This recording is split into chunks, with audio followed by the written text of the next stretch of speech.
आदरणीय भक्त वृंद व देवियों,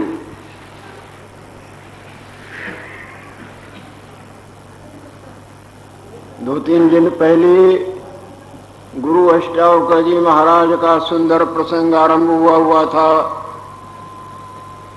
जो अभी पूरा नहीं हो पाया था।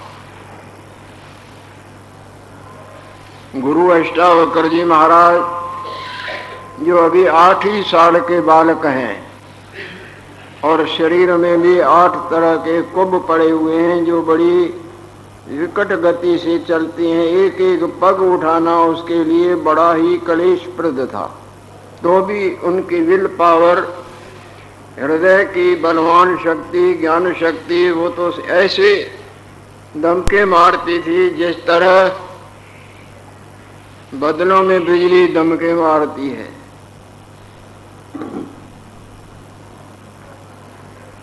जनकपुरी में पहुंच चुके हैं और इधर राजा को भी अपने वाणी से दंडित कर दिया है। राजा पालकी छोड़ के गुरुदेव के पास पहुंच जाते हैं, जो रास्ते में आनंद पूर्वक बैठे हुए हैं। हे ब्राह्मण देवता, मैं आपको प्रणाम करता हूं, मेरा प्रणाम स्वीकार करो। मेरे बड़े भाग्य हैं जो आप जैसी महान मूर्ति का मेरे को दर्शनों का लाभ हुआ है। आप कहां से पधारे हैं और आपके आने का क्या कारण है? क्यों कि संसार में कोई भी कार्य बिना कारण के नहीं होता है। माता पिता के सिवाय बालक थोड़े ही होते हैं। कुछ भी कोई भी कर्म करता है जरूर उसके का कोई न कोई कारण होता है। तो आप कृपा करके बताओ कि आपका यहाँ आने का कारण क्या है? ये राजन,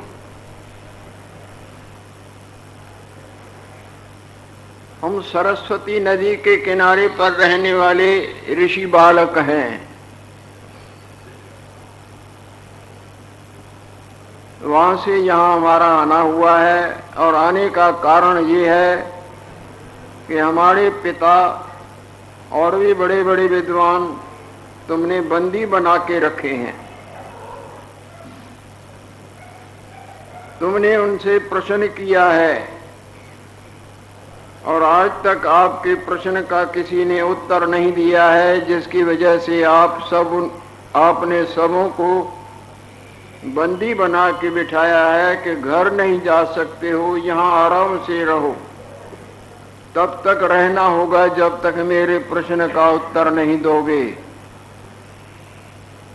सो मैं आपके प्रश्न का उत्तर देने और अपने पिता और विद्वज्जनों को इस जाल से मुक्त करा के अपने अपने घर भिजवाना चाहता हूं और अपने पिता का दर्शन करने की इच्छा भी साथ में लाया हूं।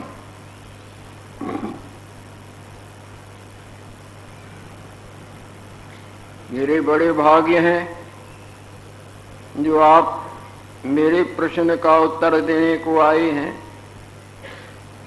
हे ब्राह्मण देवता, जैसे आपने मेरे नगरी को पवित्र किया है, इसी तरह मेरे गृह को भी पवित्र करो और चलो मेरे गृह में रहो।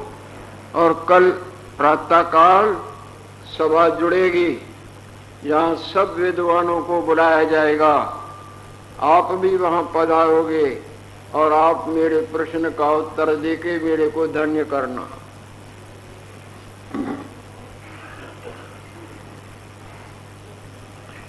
पट पालकी मंगाई जाती है और पालकी में गुरु अष्टावकर जी महाराज को आदर से बिठाते हैं। बड़ी कठिनाई से यूं और यूं और यूं 8 चक्कर कटे, तब जाके एक पग बढ़े।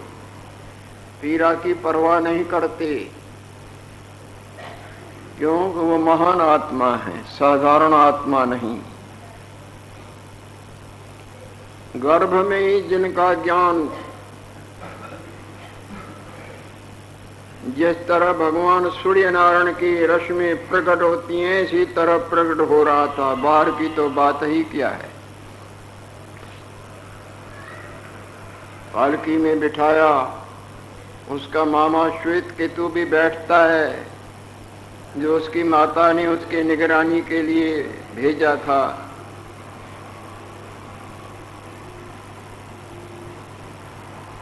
कैसे समय कटता है। किसी के 50 साल निकल गए, किसी के 60, किसी के 70, किसी के कितने कैसे निकल गए। जैसे बदलों में बिजली दम के मार के छपन हो जाती है। कुछ पले न पड़ा, जिसके लिए आए थे वो पले न पड़ा। हर चोले में जिस तरह इनको खुश करने, इनको खुश करने, इनको खुश करने, इनको मलने धोने सजाने में जीवन गया, इसी तरह इस चोले में भी यही पले पड़ा। और देखते देखते एक झटका आएगा, पता भी न पड़ेगा कौन था और कहां से आया और कहां गया। उंधेरपुर में माया के चकाचौंध में मेरी तेरी तेरी मेरी देखने सुने इन में अमूल्य जीवन नष्ट हो गया। और सावधानी अभी नहीं होती है, मानो सदा यहां रहना है ना। क्षणात् ऊर्ध्वं न जानामि विधाता किम विधास्यसि। एक क्षण के बाद दैव क्या करेगा कुछ पता नहीं।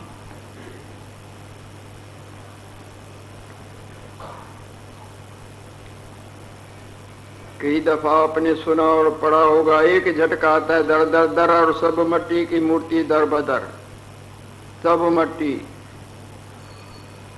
कई ऐसे दृश्य हुए हैं। क्षण क्षण में बुद्ध बुद्धे उत्पन्न होते हैं, क्षण क्षण में कहां से आए कहां।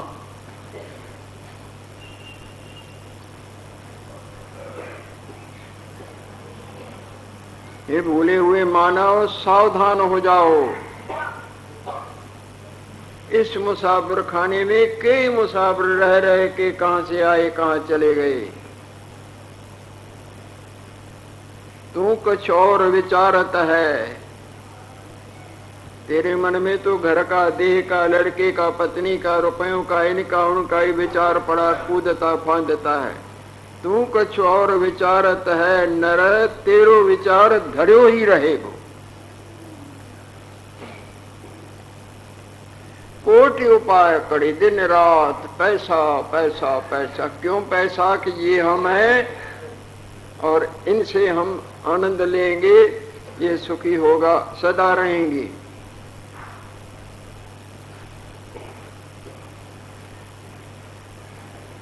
कोटि उपाय करे धन केत भाग्य लिख्यो तितनु ही लहेगो।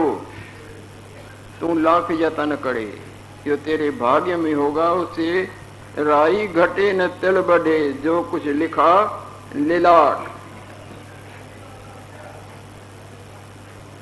भोर के सांझ घड़ी कल मांझ, सुकाल अचानक आए गहे गो। दिन को या शाम को या रात को अचानक काल भगवान वहीं छुड़ा देता है। रोड का रोड में ही।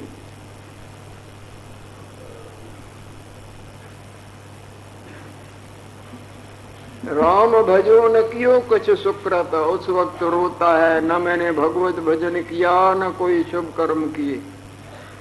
राम भजो न कियो कुछ सुकृत। सुंदर यूं पछता कहे, रोते रोते पछता के कहां से आया कहां।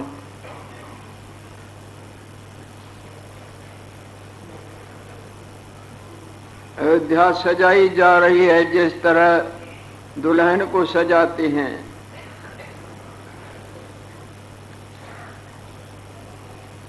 बड़ी बैंड बाजों की सजावटें, तैयारियां, परंतु वो दुल्हन रुदन रूप में परिणत हो जाती है। बैंड बाजे जो बजने थे वो रोने के बज रहे हैं। नगारे बीन बाजू कर्ण बिरलाप रोदन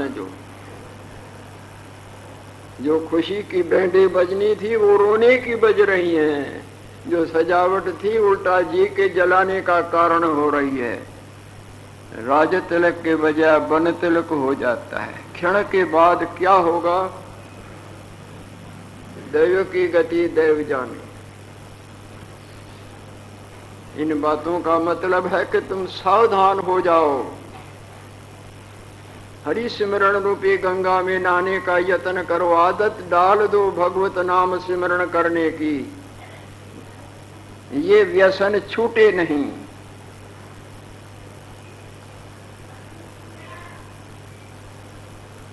ये यथा मां प्रपद्यस्ते ताम तथैव भजामि हम। जो जैसे मेरे को भजते हैं मैं भी उनको वैसे ही भजता हूं। जो शीशे में जैसा मुंह बनाते हैं प्रतिबिंब बन जाता है या नहीं बनता। तुम लापरवाह तो भगवान को क्या पड़ी है, और तुमको परवाह और स्नेह है तो भगवान भी दूर नहीं। और भगवान को तुम्हारे किसी कर्म धर्म बातचीत धन वैभव की परवाह नहीं। परवाह है तो राम है केवल प्रेम प्यारा। राम है केवल प्रेम प्यारा। जान ले जो जानन हारा। जिसको जानना है इस बात को जान ले, भगवान को सर्व प्रेम प्यारा है। क्यों? God is love and love is God. There is no difference between God and love. भगवान का रूप ही शुद्ध प्रेम है। जैसे आपको अपना आप प्यारा है ना, भगवान को भी तो अपना आप प्यारा है ना। भगवान का अपना आप है हार्दिक स्नेह, निश्चल प्रेम। यदि आपके हृदय में भगवान के प्रेम की गंगा ठाठा मारेगी तो उधर भी समझ लेना भगवान तुमसे दूर नहीं, नहीं, बिल्कुल नहीं। गुरु अष्टावक्र जी महाराज पालकी में सवार होकर राजा जनक के राजमहल में पधारते हैं और दिन रात इतने दिन कट गए पता न पड़ा। तो वो रात कटने में क्या देर पड़ती। सवेरा हुआ, अपनी शारीरिक क्रिया से निपट चिपट के सब जाके राजा बड़ी सभा लगवाता है। जितने भी देश देशांतरों के विद्वान वहां बंदी थे सबको बुलवाता है। और भी बड़े बड़े धुरंधर इत्यादि सभा जुड़ गई। और गुरु अष्टावक्र जी महाराज को भी बुलाते हैं। सब सुन के आश्चर्य करते हैं। एक कुबड़ा बालक 8 साल का चल भी नहीं सकता है।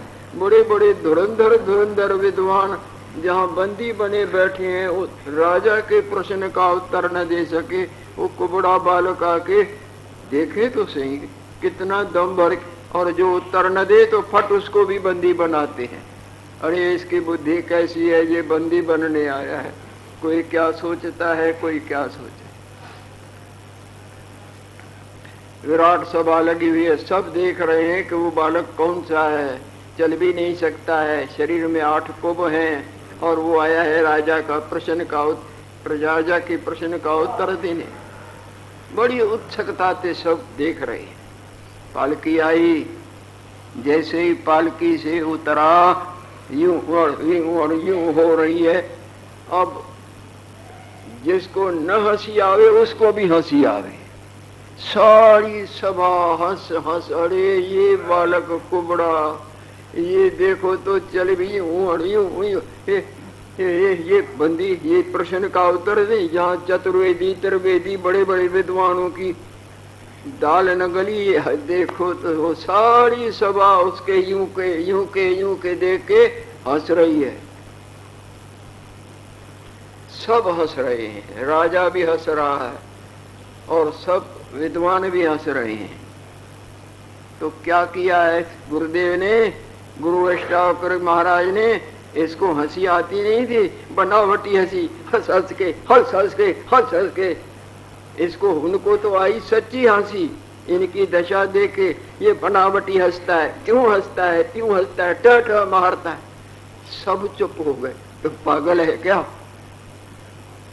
इतना सभा में अनादर होने पर तो दुख हो गए ना। सब जो किसी एक के ऊपर हंसे तो उसका अनादर है ना। अनादर के बजाय ये उल्टा जोर जोर से हंसता है। अरे ये उत्तर देने आया है।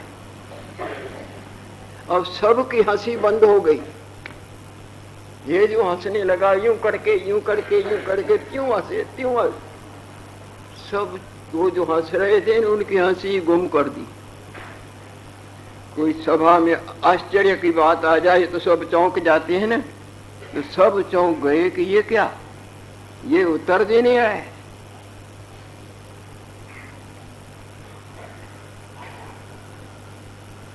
आगे आता है, जैसे ही आगे आए तो राजा पूछते हैं, ब्राह्मण देवता ये तो आपके इस चाल को देख के सब हंसे, पर आप क्यों हंसे? आपका तो अनादर, अनादर में हंसी तो नहीं होती है, उल्टा दुख होता है।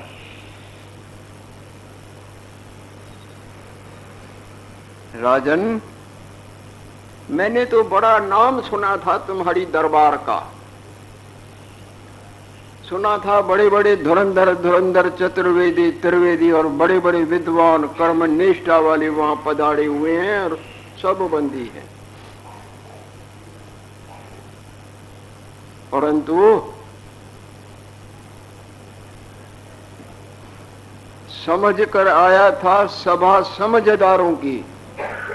मैं तो समझदारों की सभा समझ के आया था कि बड़े बड़े समझदार, पर सभा निकली चमारों की। आंखें खुल गई। अरे इनकी आत्म दृष्टि है या देह दृष्टि है? ये नाक और आंख और चबड़े के और टेढ़े सीधे को देखने, ये विद्वानों की दृष्टि है।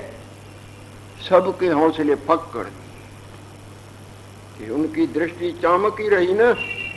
किसी का मुंह कैसा है, किसी का सिर कैसा है, किसी का नाक, किसी का हाथ, किसी का पांव, इनकी चमारों वाली दृष्टि। मैं तो समझ के आया था धुरंधर धुरंधर विद्वान है, ये विद्वानों की दृष्टि है।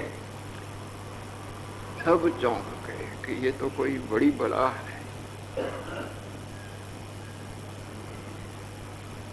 मैं इसी बात से हंसा। और तुम भी तो हंसा था राजा? बोले हाँ। तुम क्यों हंसे? बोले जैसे ये हंसे वैसे मैंने कि इतनी विद्वान विद्वान मेरे प्रश्न का उत्तर न दे सके तो ये कुबड़ा बालक आके। अरे राजा, तुम कल मेरे से बात कर चुके थे ना।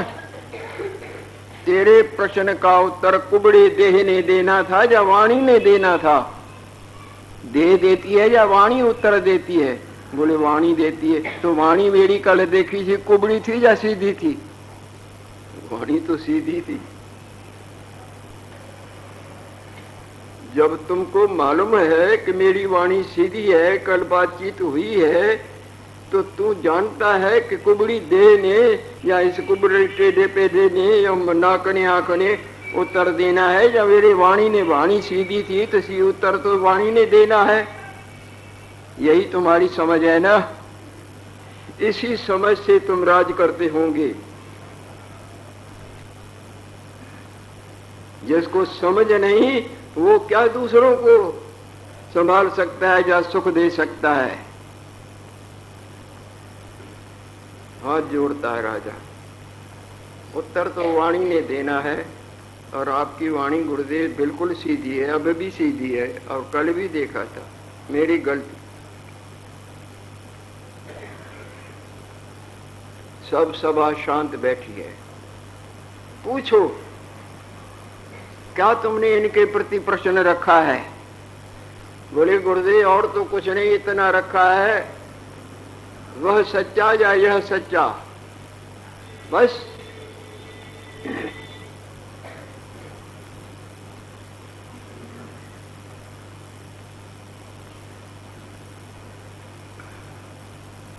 इसमें आज तक जो इन विद्वानों ने तुमको प्रश्न के उत्तर नहीं दिया है, उसमें इनका कसूर नहीं है, तुम्हारा कसूर है।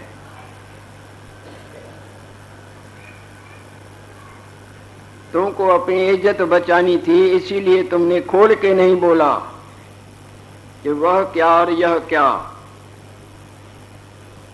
अपनी इज्जत बचाने के लिए रहस्य खोला नहीं कि वह मैं किसको बोलता हूं, यह किसको। और निरपराध इन विद्वानों को तुमने बंदी बनाया है। अब मैं तुम्हारी इज्जत का पर्दा फास्ट करता हूं।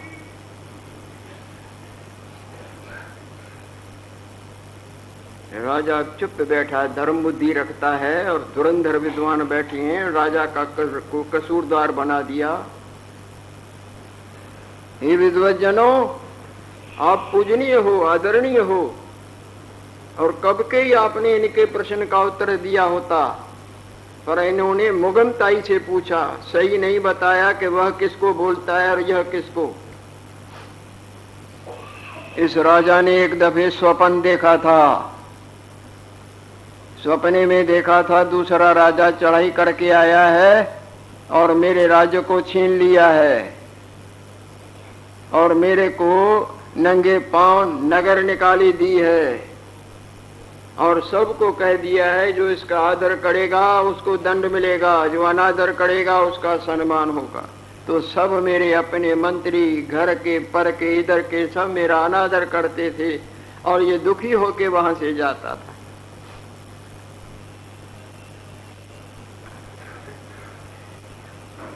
भूखा प्यासा नंगे पांव जंगल काटता जाता है, अनादर दुख का कारण अनादर पाता है, सब दूर दूर करते हैं। जो सम्मान करने वाले वो भी अनादर पर अनादर। एक दिन गुजर गया, दूसरा दिन गुजर गया, इस तरह चलते चलते एक नगर में पहुंचा है। भूख ने बहुत व्याकुल किया है, बड़ा दुखी होके इधर उधर देखता है, कहीं से कुछ मिल जाए तो मैं इस क्षुधा को शांत करूं। इतने में मालूम पड़ता है कि भैया वहां क्षेत्र चलता है, ये उतावला उतावला दयनीय दशा को प्राप्त हुआ था। ये सपने में देखा था, वो दयनीय दशा में अनाथावस्था में वहां पहुंचता है। भैया मैं बहुत भूखा हूं, मेरे को भी खिचड़ी दो। अरे किसमें दे, हाथ में दे क्या, पात्र तो ले आ, जाओ जाओ कहीं से पात्र ले आओ, नहीं तो किसमें देंगे, गरम हाथ में थमा।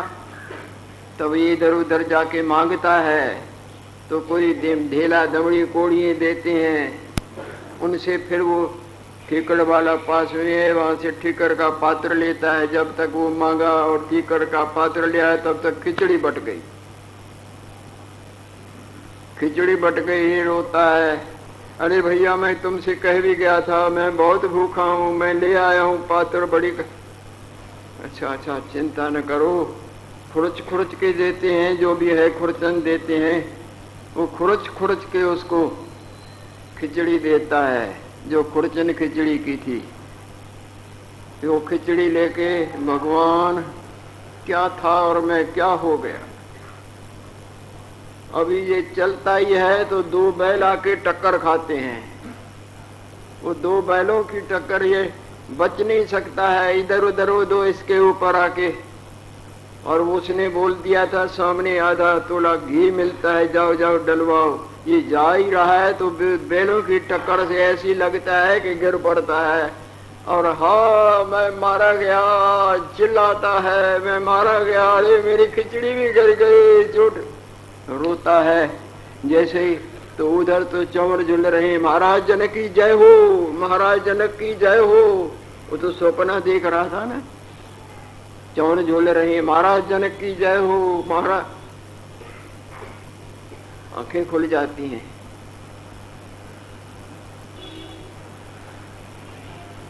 ये तो मेरा अनादर करते थे अभी, और बरोबर मैं राजा हूं। अभी अभी तो सब ये मेरा अनादर करके धक्के देते थे, निकाला था। अभी मैं क्या देख रहा था,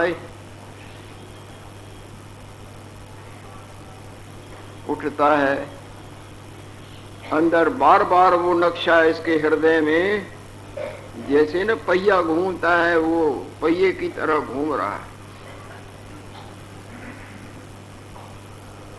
ये सब मेरा अनादर करते थे, अपशब्द बोलते थे। मैं चुपचापीते उधर भी पहुंचता है जिधर जिधर से वो दुख से गुजरा था, और जहाँ क्षेत्र था क्षेत्र तक भी वहाँ जाता है, बरोबर वहाँ क्षेत्र भी बटता है। और मालूम किया कि कोई गरीब था, बैलों ने टक्कर मारी, यहाँ गिरा था। तो बिल्कुल रात को मैंने देखा, दिन को देखता हूँ, बरोबर वही दशा है, और इधर मैं राजा हूँ। यदि अपना सारी बात कहता है तो लज्जा के मारे शर्मिंदा होता है कि राजा ने की दशा थी, राजा ही ऐसे हुआ था और देख भी आया। तो मुगम रखता है कि वो सच्चा था या ये सच्चा है। इसीलिए देश देशांतरों के बड़े बड़े विद्वानों को इकट्ठा किया है और उनके सामने केवल इतना ही कहता है, गुरुदेव मेरे प्रश्न का उत्तर दो। जब तक मेरे प्रश्न का उत्तर न दोगे तब तक मेरे यहाँ आराम से रहो, खाओ पियो, परंतु घर नहीं जा सकोगे, केवल जेल भोगना होगा। कहो, प्रश्न करता है यह सच्चा या वह सच्चा। वो बात नहीं बताता है कि मेरी ये दशा हुई थी, अपनी इज्जत बचाने के लिए वो सब अंदर ही अंदर दबा के रखता है। सर्व पूछता है कि यह सच्चा या वह सच्चा है, ऐसे या नहीं है। गुरुदेव बरोबर ऐसी है। अगर तुमने पहले ही सारी बात इन विद्वानों के सामने आउट कर दी होगी, खोल दी होती तो ये तुम्हारे प्रश्न को क्षण मात्र में खत्म कर देते, परंतु तुमने अपनी लज्जा बचाने के लिए इन धुरंधर तपस्वी विद्वानों को बंदी बनाया है। ये विद्वज्जनों, ये इनके इज्जत बचाने से आप सबों को कष्ट हुआ है। इनके कष्ट की मैं आप हम सबों से क्षमा मांगता हूँ। वो तो उनके हृदय में जगह पा चुका है कि आप हमसे क्षमा न मांगो, हम आपके आभारी हैं जो आपने सारी बात खोल के हमको मुक्ति का रास्ता दिया। अब ये हमको मुक्त बंद थोड़े कर सकता है। राजा भी हाथ बांधे खड़ा है। अब प्रतीक्षा हो रही है कि गुरु अष्टावक्र जी महाराज क्या उत्तर देते हैं, यह क्या वह क्या और सत्य क्या असत्य क्या। पर मैं उत्तर में तो चलूं, पर काल भगवान से सब कोई डरता है ना। आप नहीं डरते, मैं तो डरता हूँ। वो देखो डंडा ऊपर किए खड़ा है। इसीलिए जल्दी जल्दी भगवत सिमरण के गंगा में डुबकी लगाएं कि काल की दाल न गले। भद्र पुरुषो देवियो, अभी अभी आप जिस निर्मल गंगा में नहा रहे थे उसमें मैं बाधा रूप नहीं बनना चाहता था, परंतु मजबूर होकर बाधा बनना पड़ा। भगवत सिमरण रूपी गंगा का प्रवाह बह रहा था। मैंने नहीं चाहता था कि बंद कराएं, परंतु मजबूरी से बंद कराया, वरना ऐसा अलौकिक मंगलमय प्रसाद जो कि बड़े पुण्यों से मिलता है। नाम जपत मंगल दिश दसम। भगवत नाम सिमरण करने से 10 दिशाएं आनंद रूप हो जाती हैं।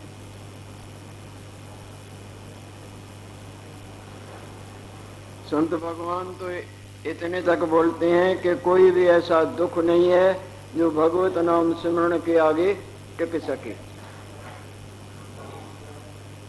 सर्व रोग का औषध नाम, चाहे तन के, चाहे मन के, चाहे धन के, होवे सुदृढ़ विश्वास। हटे नहीं, बिल्कुल नहीं हटे।